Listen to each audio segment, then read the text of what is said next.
আমাদের ডেমোক্রেসি ছিল না, আমাদের মিডিয়ার কণ্ঠরোধ করে দেওয়া হয়েছিল। আমরা ইথিক্যাল জার্নালিজম করতে চাই। গভর্নমেন্ট খারাপ করলে আপনারা তার বিরুদ্ধে লেখেন, কনস্ট্রাকটিভ লেখেন, কিন্তু ভুলেও ফ্যাসিবাদ কায়েমের আবার সেই অপচেষ্টায় নিয়োজিত হবেন না।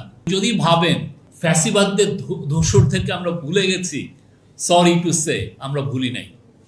আমরা ভুলি নাই আমাদের সোনার ছেলে মেয়েদেরকে জুলাইয়ের তাদেরকে সন্ত্রাসী আখ্যা দিয়ে হত্যাযোগ্য করেছেন। আমি সবাইকে বলবো নওমি হোসেনের বই পড়তে, দ্য এইড ল্যাব। ওইখানে উনি স্পষ্ট, ওনার কাজটাই হচ্ছে, উনি সোয়াসে পড়ান, প্রফেসর ইউএসের। ওইখানে বলা আছে যে 74-75 সালে যে আমাদের ফ্যামিন হয়েছিল, সে ফ্যামিনে 15 লক্ষ লোক মারা গিয়েছে। এটা মানব সৃষ্ট, এবং এটা আমাদের যে যত গভর্নমেন্ট এসছে এর মধ্যে এর চেয়ে ভয়াবহ ডিজাস্টার কোনো গভর্নমেন্ট করেনি। এটা আনবিলিভেবল। এবং এই যে এই জায়গার থেকে যে আমাদের যে রিটার্ন আসা, এবং এইটা আপনি একজন বলেছেন যে অমর্ত্য সেনের কথা, যে আমাদের ডেমোক্রেসি ছিল না, আমাদের মিডিয়ার কণ্ঠরোধ করে দেওয়া হয়েছিল, কারণ এই অপকর্মগুলো তারা চাইতেন না যে এটা মানুষ জানুক। এবং তারপরে দেখেন গত 17 বছর এই যে যখন তারা ফ্যাসিবাদ 2.0 ইমপ্লিমেন্ট করলো, কেউ একটা শব্দ পর্যন্ত লিখতে পারেনি 74-এর ফ্যামিন নিয়ে। বাংলাদেশের যতগুলো গভর্নমেন্ট আসছে তার সবসময় মাথায় চিন্তা যে আমি কিভাবে জনগণকে খাদ্য সাপ্লাইটাকে ঠিক করব।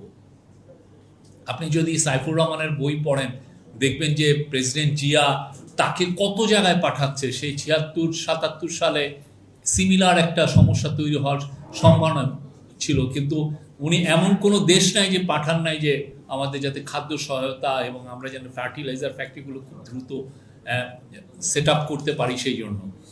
তো আমি আবার এই আমাদের ইন্টারিম গভর্নমেন্টের সময় বা এখন আমরা দেখছি যে আমাদের যে ইথিক্যাল জার্নালিজম করার যে একটা গ্রাউন্ড যে তৈরি করার যে প্রয়াস, এটাকে অনেকে দুর্বলতা ভাবছে ইন্টারিম গভর্নমেন্টের সময়। আর এখন তো মানে স্বপন ভাই বা বিএনপি গভর্নমেন্ট তারা চাচ্ছেন বাংলাদেশে ইথিক্যাল জার্নালিজমের পরিবেশটা ফিরে আসুক, এবং সেই প্রয়াসে ওনারা কথা বলছেন। কিন্তু যদি ভাবেন যে ফ্যাসিবাদদের ধূসর থেকে আমরা ভুলে গেছি, সরি টু সে, আমরা ভুলি নাই। আমরা ভুলি নাই আপনারা কিভাবে আমাদের সোনার ছেলে মেয়েদেরকে জুলাইয়ের তাদেরকে সন্ত্রাসী আখ্যা দিয়ে হত্যাযোগ্য করেছেন।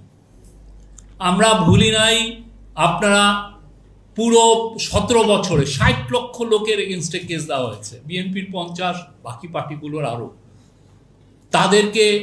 তাদের যে কেসগুলোকে লেজিটিমাইজ করা হয়েছে। একটা দেশের মেল অ্যাডাল্ট পপুলেশনের 10% লোকের এগেনস্টে কেস ছিল, যেমন একটা ভয়ানক একটা বিষয়।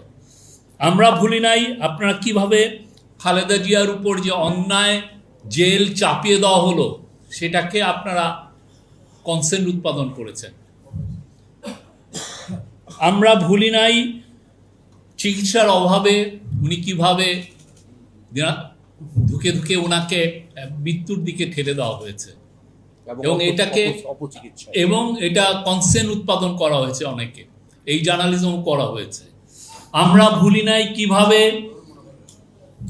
7-8 পলিটিশিয়ানদেরকে ধরে নেওয়া হয়েছে, দেশকে একটা ডিপলিটিসাইজ করা হয়েছে। তারেক রহমানের অ্যারেস্ট এবং টর্চারকে অনেকে লেজিটিমাইজ করা, চেয়ার লিডিং করেছেন অনেকে।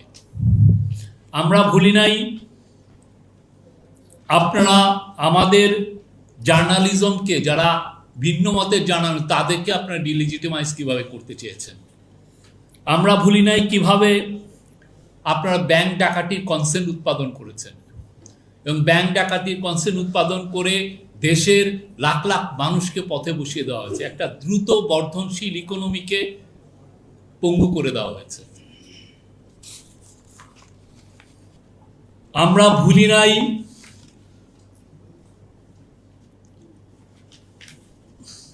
জুন 1675 সালকে। আমরা 16 বছরের পচা দুর্গন্ধময় ফ্যাসিবাদ 2.0 প্রতিষ্ঠা করা জার্নালিজমকেও ভুলি নাই, ইনশাল্লাহ ভুলব না। আমরা তাহিরজামান প্রিয় সহ যত সাংবাদিক ফ্যাসিবাদের বিরুদ্ধে কলম ধরতে যে ভিডিও তার ক্যামেরা তাক করতে যে মারা গিয়েছেন, আমরা কাউকে ভুলি নাই। বাংলাদেশে আমরা ভুলার সংস্কৃতি আর তৈরি হবে না।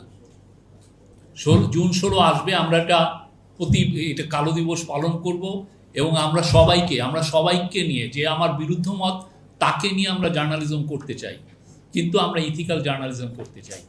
গভর্নমেন্ট খারাপ করলে আপনারা তার বিরুদ্ধে লেখেন, কনস্ট্রাকটিভ লেখেন, কিন্তু ভুলেও আমরা আশা করব যে ফ্যাসিবাদ কায়েমের আবার সেই অপচেষ্টায় নিয়োজিত হবেন না।